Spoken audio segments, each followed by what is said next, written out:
우리가 이 허무한 세상 속에서 어떻게 험함으로 끝나지 않고 또 더 나은 삶을 살아갈 수 있는지, 우리가 이 7장을 통해서 우리가 하나씩 좀 세세하게 살펴보고 있는 가운데 있습니다. 우리가 지난 시간에는 우리의 인생 속에 죽음을 생각하며 마지막을 준비하는 그런 인생에 대한 이야기를 함께 나누었는데요.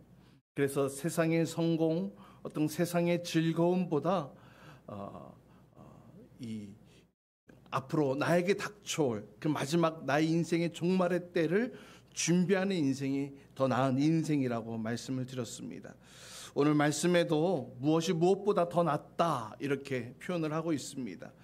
말씀 보니까 지혜로운 사람의 책망을 듣는 것이 더 나은 인생이다, 삶이다 이렇게 얘기를 하고 있습니다.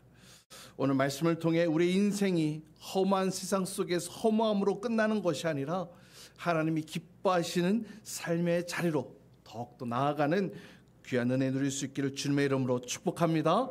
아멘. 중국 사기에 전에 내려오는 이야기 가운데에 이제 진시 황제가 죽고 나서 진시 황제의 그 포악한 그 정치에 시달리던 각 지방의 군웅들이 이제 일어나서 이 패권을 서로 다투기 시작하죠. 그 가운데 우리가 잘 알고 있는 대표적인 인물 항우와 유방이 대표적인 인물 아니겠습니까? 그래서 나중에 유방은 한나라를, 또 이 항우는 초나라를 세운 인물이잖아요. 이 진나라 점령을 하기 위해서 이 항우와 치열하게 또 서로 다투었던 이 유방은 항우보다 먼저 진나라의 수도 이 함양을 먼저 점령하고 입성하게 됩니다.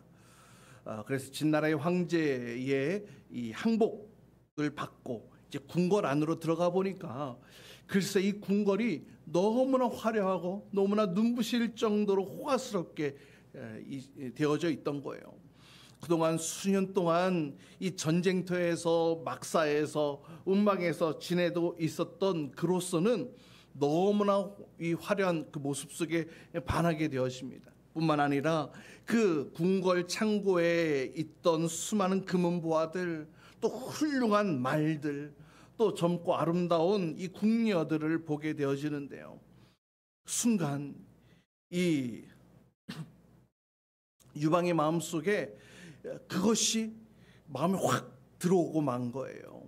그래서 여전히 아직 전쟁은 맞춰지지 않고 여전히 전시 상황은 급박하게 돌아가고 있는 상황이지만 그런 모습들을 까맣게 잊은 채 이 진시황의 진시황궁의 그 화려함 속에 하루하루를 보내게 됩니다. 유방의 모습이 점점 해이해지고 안일해지고 있는 모습을 지켜보던 그 선봉장이었던 이 번쾌가 이렇게 간청을 합니다. 전하, 아직 전투가 싸움이 끝난 것이 아닙니다. 아직 세상은 이 영웅을 맞이할 준비를 하고 있습니다. 어서 우리가 다시 준비해야 되지 않겠습니까? 군비를 다시 재정비해야 됩니다. 이렇게 얘기를 하자 이 유방이 못마땅한 표정을 짓습니다. 그러자 이번에는 참모 장량이 이렇게 간청합니다. 전하, 진나라의 무지막지한 그런 포악 속에 이 백성들이 괴로워하고 힘들었지 않았습니까? 지금 그런 민심을 우리가 살펴야 됩니다. 먼저 전하께서 검소한 모습으로 가야 되지 않겠습니까? 만약에 진나라와 같은 그런 모습으로 전하가 계신다면 백성들에게 흉흉한 소문이 들 것입니다. 원래 이 충언은 귀에 거슬리는 말이지만 그 행동은 이롭게 되어지고 좋은 약이 입에 쓰지만 병에는 이롭다고 했습니다. 부디 이 번쾌 장군의 충언을 들어주소서 이렇게 얘기를 했다고 하는데요. 이런 장량의 충언의 직언에 유방의 마음이 돌려지게 되었고 결국에는 이 항우를 꺾고 이 중국을 통일하는 이 대업을 이루는 발판을 마련하게 되었다고 합니다. 이런 유래 속에 생기게 된 사자성어가 양약고구라는 이 말인데요. 좋은 약이 입에 쓰다라는 의미를 가진 말입니다. 좋은 약이 입에 쓰다. 오늘 본문 말씀에도 이렇게 얘기를 합니다. 5절 말씀 보세요. 지혜로운 사람의 책망을 듣는 것이 어리석은 사람의 노래를 듣는 것보다 낫다 이렇게 얘기를 하죠. 여러분, 우리의 영혼을 즐겁게 하는 소리가 무엇이겠습니까? 오늘 두 가지를 나누려고 하는데요. 첫 번째는 지혜로운 책망의 소리가 우리의 영혼을 즐겁게 하는 소리가 되는 줄 믿습니다. 오늘 우리가 읽은 5절 말씀 보니까 지혜자의 책망 그리고 어리석은 자의 노래, 이것이 서로 대조를 이루고 있는 것을 보게 됩니다. 이 전도자 솔로몬은 인간이 이 허무한 세상 속의 허무함을 극복하기 위해서 보다 관심을 기울여야 할 이 삶의 영역이 바로 이것 아니겠느냐라고 제시를 하고 있는 것인데요. 특별히 오늘 이 말씀 속에는 이 인생의 마지막을 살아가고 있는 이 솔로몬이 자신의 어떤 연약했던 모습들을 고백하며 나아가는 그런 모습들도 보게 되어집니다. 이 책망이라는 단어는 꾸지람, 권고, 견책 이런 의미를 가지고 있는 단어입니다. 그러니까 지적으로 도덕적으로 이 어리석음을 깨우쳐주고 바르고 온전한 삶을 살도록 하기 위한 그런 표현이 바로 이 책망이다 이렇게 이해하시면 될 것 같아요. 반면에 노래는 무엇입니까? 노래는 거짓된 위로 또 거짓된 격려의 의미가 담겨져 있습니다. 많은 사람들의 이 노랫소리가 흥겨워서 노르는 노래가 아니라 세상에서 방탕하며 떠들고 막 웅성웅성 되는 그런 소리 있지 않습니까? 그런 의미를 얘기를 하는데요. 뿐만 아니라 이것은 사람으로 하여금 우쭐대게 만들고 또 교만하게 만들어서 이 폐역함에 빠지도록 만드는 그 모든 말들을 의미하는 단어로 볼 수가 있습니다. 여러분, 책망, 꾸지람, 그것이 어떤 것이든 간에 대부분의 사람들은 듣기를 꺼려합니다. 그것이 사실입니다. 불편하죠. 듣기가 쉽지 않습니다. 그러나 이 책망을 받음으로써 내 자신의 단점과 또 이 잘못된 부분들을 이 객관적으로 볼 수 있지 않겠습니까? 그리고 그것을 통해 나의 잘못된 부분들을 개선해 나아갈 수 있다라면 바로 이것으로부터 더 나은 삶이 출발되어진다고 말씀드릴 수 있을 것 같습니다. 다시 말하면 당장 듣기에는 거북한 면이 있을 것입니다. 내 자신의 어리석음, 무지함을 깨우쳐주는 이런 말들에 내가 그럼에도 불구하고 귀를 기울이고 그 가르침을 따르는 것, 바로 그것이 근거 없는 칭찬이나 또 아첨, 아부 이런 세상의 이 쾌락들의 마음을 빼앗기게 하는 그 모든 유혹의 말들, 이 말에 귀를 기울이는 것보다 그 충고, 그 말에 기울이는 것이 더 낫다라고 오늘 솔로몬은 이야기를 하고 있습니다. 오늘 우리 한글 성경에는 이게 정확하게 드러나고 있지 않지만 이 히브리어 원문을 살펴보면 지혜로운 사람은 단수형으로 쓰여져 있습니다. 지혜로운 사람은 단수형, 지혜로운 사람의 말은 단수형. 근데 이 어리석은 사람의 말은 복수형으로 쓰여지고 있는 것을 보게 되는데요. 그런 의미겠죠. 인생에 도움을 주는 지혜의 말은 매우 적다. 반면에 세상의 마음을 빼앗기게 하고 또 세상의 유혹에 빠지게 하는 그런 어리석은 말들은 우리 인생 가운데 끊임없이 많이 쏟아진다. 아마 이 저자 솔로몬은 이런 의도를 가지고 이렇게 사용하지 않았나 생각되어집니다. 그렇습니다. 우리가 세상을 사는 동안 수많은 이야기들 우리의 귀를 자극하지 않습니까? 우리의 마음과 눈을 빼앗고 혹하게 하는 그런 많은 이야기들이 끊임없이 쏟아져 나옵니다. 그러나 사랑하는 여러분, 참된 진리로 인도하는 말은 그리 많지 않다는 것을 여러분 기억하시기 바랍니다. 특별히 이스라엘 역사 가운데에서도 수많은 거짓 선지자들이 많이 있었습니다. 그 거짓 선지자들에 의해 백성들은 환호하고 환영하고 기뻐합니다. 오히려 참된 선지자는 핍박을 하고 오히려 고난을 당하기도 했었는데요. 우리가 지금 예레미야가 묵상하고 있는데요. 이 예레미야가 바로 그렇지 않습니까? 이 남유다의 멸망을 예언했던 예레미야가 바로 그 대표적인 인물입니다. 당시 지혜로운 말, 이 책망의 메시지를 들고 있었던 사람은 단 한 사람, 예레미야밖에 없었습니다. 참된 목소리는 그 예레미야 한 사람의 목소리밖에 없었습니다. 그 외에는 다 숱한 이 거짓 예언자들이 잘못된 모습으로, 잘못된 말들로 백성들을 현혹시키고 또 관료들을 현혹시키고 또 왕들을 현혹시켰던 모습들을 우리가 말씀 속에 찾아볼 수 있습니다. 예레미야는 이 유다의 범죄로 인하여서 이 바벨론에게 멸망당할 수밖에 없다는 사실을 계속해서 선포하며 예언하며 다닙니다.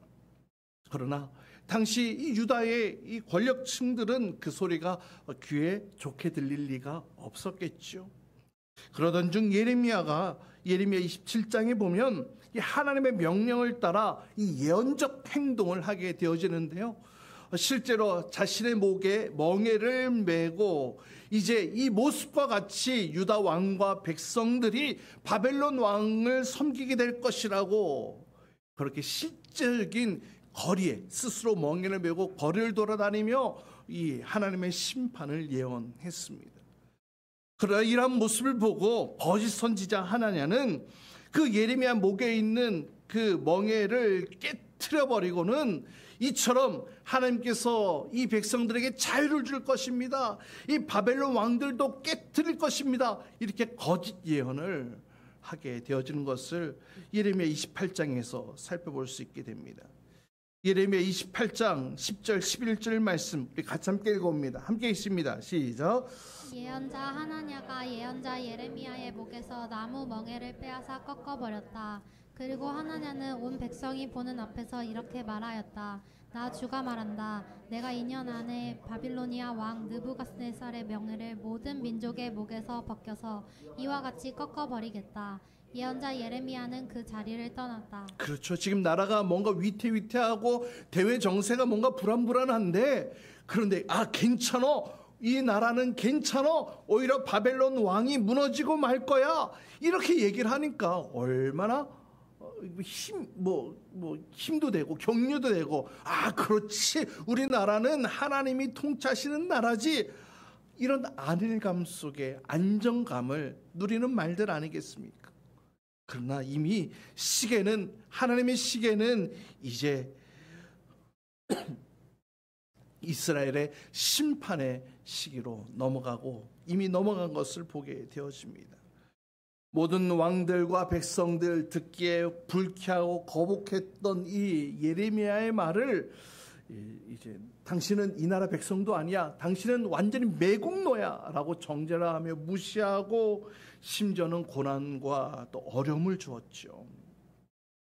오히려 이 하나냐, 이 거짓 예언을 참으로 받아들였습니다. 이 결과 그들이 어떻게 되어졌습니까? 어려운 현실에 직면하게 되어지죠. 하나님의 진노가 그들의 삶 가운데에 닥치게 되어집니다. 백성을 미혹했던 이 하나냐, 거짓 선지자 하나냐 역시 하나님의 심판을 받아 죽임을 당하게 되는데요.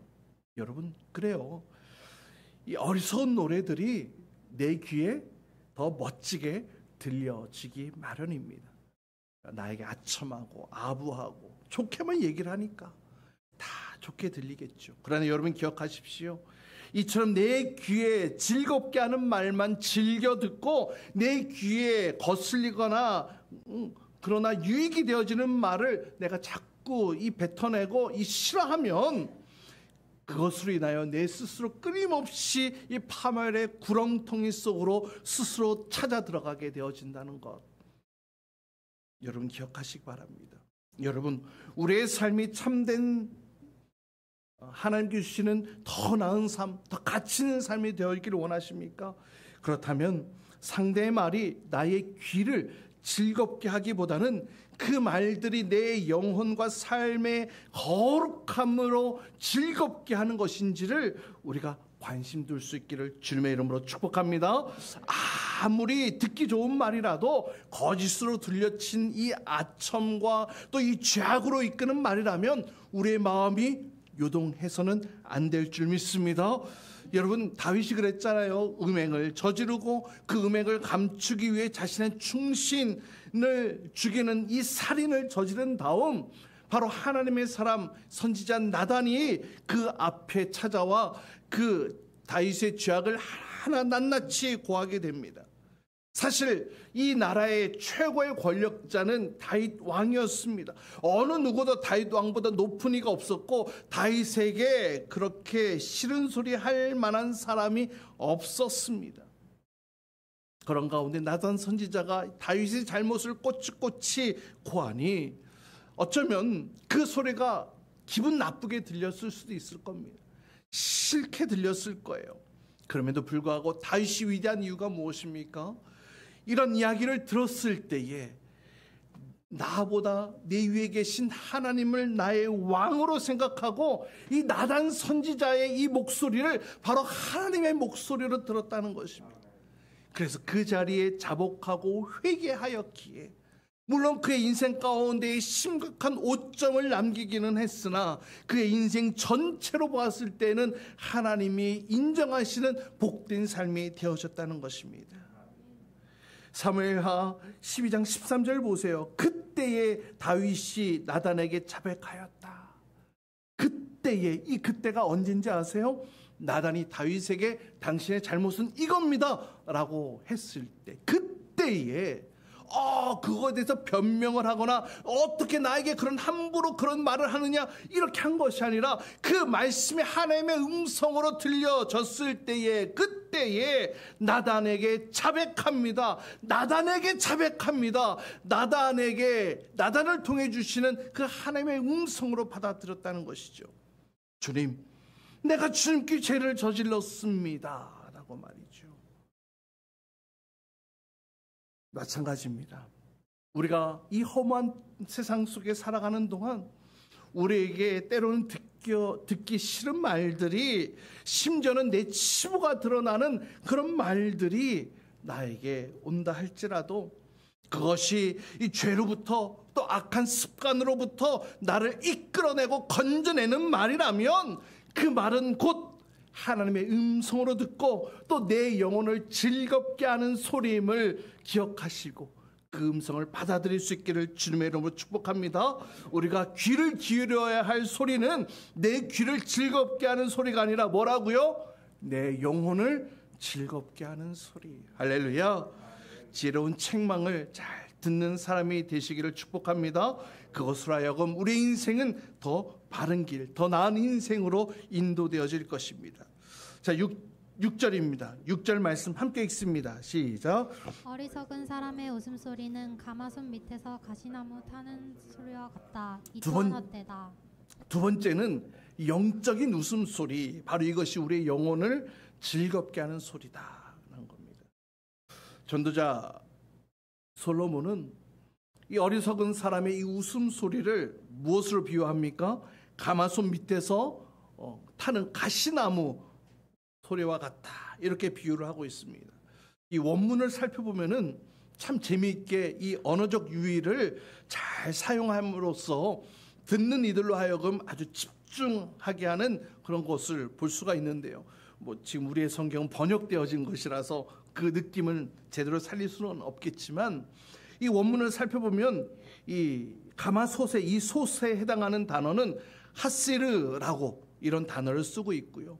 또 가시나무에 해당하는 단어는 하시림, 이 단어를 썼어요. 두 개가 굉장히 비슷하죠. 하시르, 하시림. 그런데 이 두 단어는 모두 이 시르라는 이 단어에서 파생되어진 단어라는 겁니다. 이 시르가 뭐냐? 끓어오르다, 그런 의미를 가지고 있는 단어인데요. 동일한 어원을 가진 이 두 단어, 비슷한 단어를 사용함으로 인하여서 이 전달 효과를 극대화시키는 모습을 보게 되어집니다. 고대 근동 지방에는 이 태울, 이 땔감이 굉장히 부족했다고 합니다. 그래서 통나무를 떼기보다는 이 가시나무 비롯해서 건초, 바닥에 굴러다니는 건초, 심지어는 보리 구루터기까지 다 잘라가지고 이 땔감으로 사용했다고 하는데요. 그런데 이 가시나무는요, 이 땔감 가운데에 가장 소리가 요란하고 불이 후룩 타고 올랐다가 금방 쉽게 꺼져버리는 그런 땔감으로 쓰였다고 합니다. 그래서 처음 불 붙일 때 쓰는 땔감이었는데요.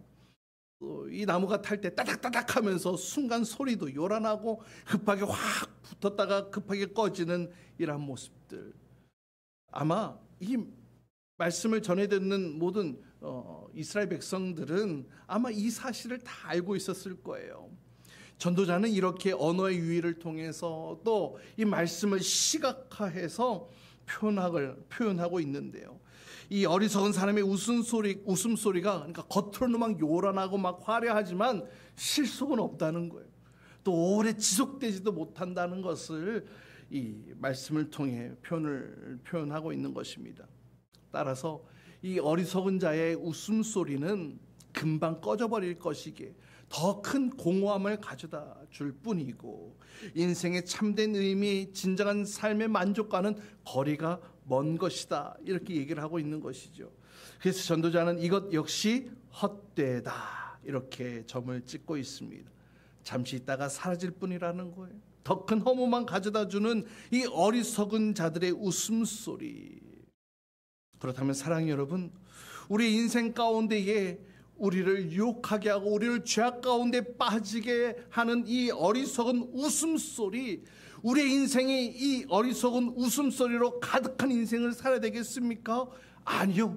우리의 인생 속에 이 거짓된 어리석은 웃음소리는 다 걷어내시고 다른 웃음소리로 바꿔야 할 줄 믿습니다. 새로운 웃음소리로 바꿔야 되는데요. 그 웃음소리가 무슨 웃음소리냐? 한번 따라해 봅시다. 영적인 웃음소리. 영적인 웃음소리. 여러분, 세상의 즐거움 가운데 금방 후루룩 타고 그냥 시들어버리는 그런 세상의 웃음소리가 가득한 것이 아니라 우리가 그리스도 안에서 함께 삶을 나누고 또 함께 울고 함께 웃는 그런 영적인 나눔들이 펼쳐지는 그런 영적 웃음소리가 우리의 인생에 가득가득 차고 넘쳐야 될 줄 믿습니다.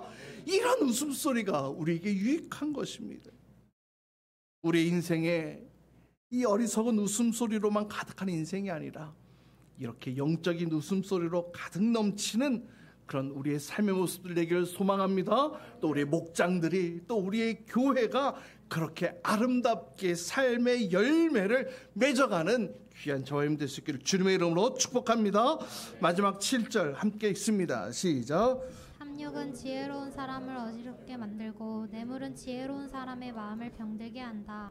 세 번째는 이제 이 내용을 즐겁게 하는 것을 가로막는 두 가지가 등장합니다. 이 탐욕과 뇌물인데요. 이 탐욕이라는 것이 단순히 그냥 욕심의 의미가 아니고요. 이 탐욕이라는 것은 다른 사람의 것을, 욕심으로 인해 다른 사람의 것을 빼앗는 것, 탈취하는 것, 그래서 그로 하여금 심리적으로 혹은 물리적으로 압박을 가하는 이런 악행을 의미하는 단어가 바로 이 탐욕입니다. 그러니까 힘이 있기 때문에 이렇게 할 수 있는 것 아니겠습니까? 능력이 있으니까, 권력이 있으니까 남의 것을 함부로 취할 수 있는 거예요. 그래서 여러분, 사람이 힘을 가지게 되면서 이 내면 깊숙한 곳에서부터 이 탐욕이 일어나게 된다는 것입니다. 악행을 저지르게 된다는 건데요. 사실 이 말씀은 솔로몬 자기 자신의 고백이 되어지기도 합니다. 근데 여러분, 말씀을 다시 한번 보세요. 지금 이러한 탐욕, 이 악행을 저지르고 있는 사람이 어떠한 사람이냐? 바로 지혜로운 사람이 지금 악행을 저지르고 있다. 지금 그 말을 하고 있는 거예요. 그러니까 무슨 말씀이냐면 지혜롭고 명철하고 슬기롭고 또 성실한 이런 모습을 가진 사람이었지만 그 속에 권력이 생기고 힘이 생기니까 그 내면 속에 자리 잡고 있던 이 내면의 탐욕이 일어나서 뇌물을 통해서라도 그 탐욕을 채우려고 하는 그 어리석음을 범하고 말았다라는 겁니다. 원래는 그런 사람이 아니었다는 거예요. 그런데 힘이 생기고 권력이 생기니까 그 탐욕이 타올라서 사람이 변해졌다는 것입니다. 역사적으로도 보면 뭐 처음에는 평범한 사람이었어요.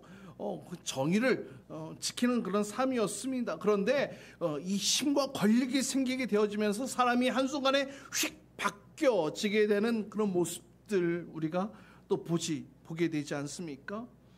또 어떤 경우에는 전혀 그럴 것 같지 않는 사람이었는데 어느 정도 안정되고 어느 정도 위치에 오르고 나니 이전에 그 마음들, 겸손했던 마음들이 다 사라지고 완전히 달라지는 그런 모습들 보게 되지 않습니까?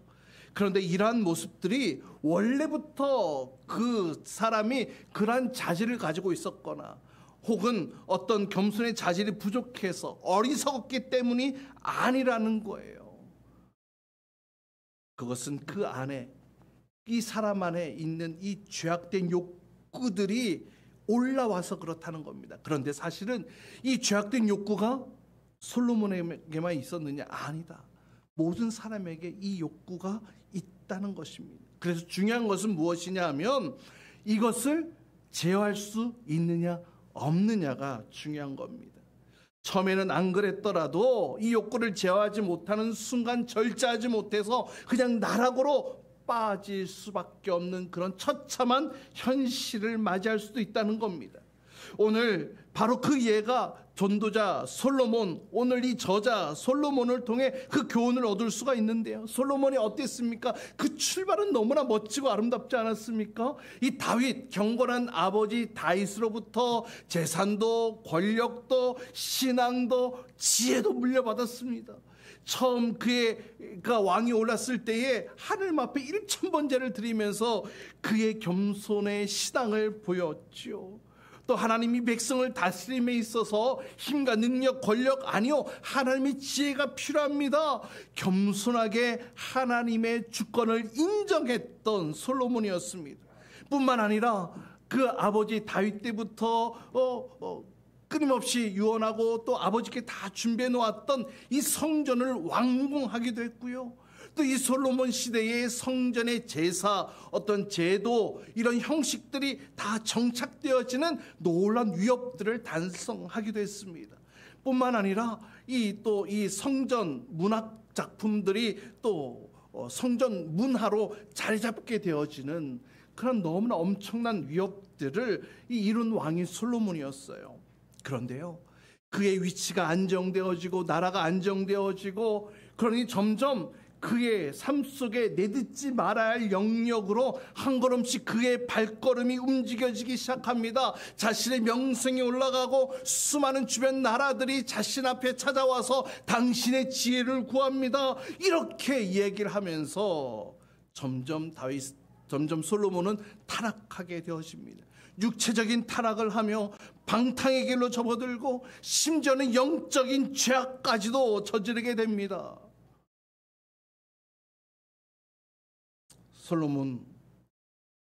솔로몬이 이러한 일을 저지른 것은 다른 사람들보다 악해서가 아니라는 거예요. 가장 큰 문제가 무엇이냐? 자신 안에 꿈틀대고 일어나는 이 탐욕의 문제들, 이 허탄한 유혹의 문제를 스스로 다스리지 못했다는 겁니다.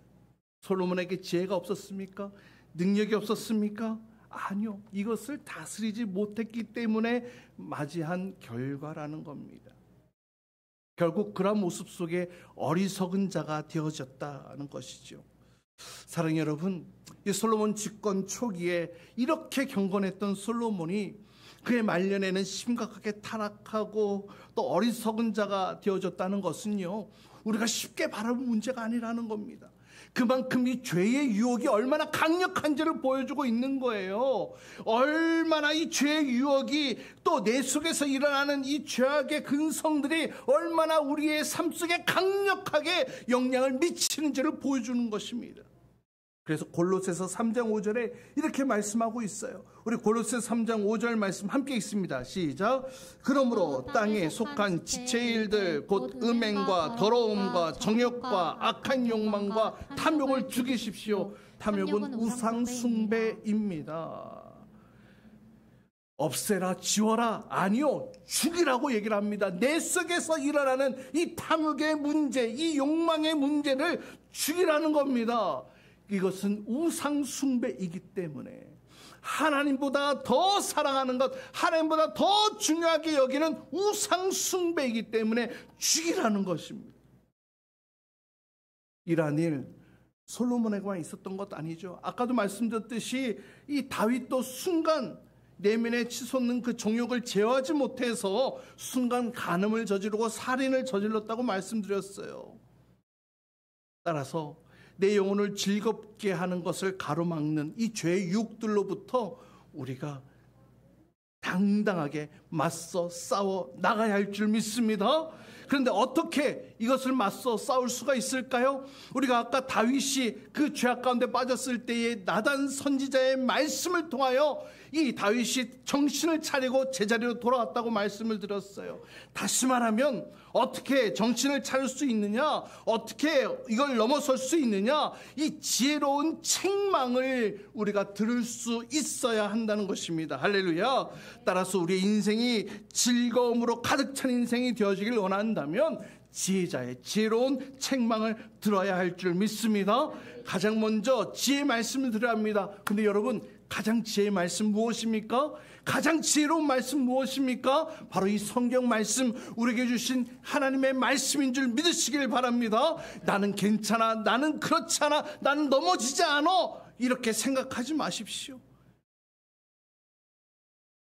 그것도 역시 교만입니다. 탐욕의 문제를 다스릴 수 있는 이 영성이 무너지는 순간 모든 것이 다 후루룩 무너지고 말아요.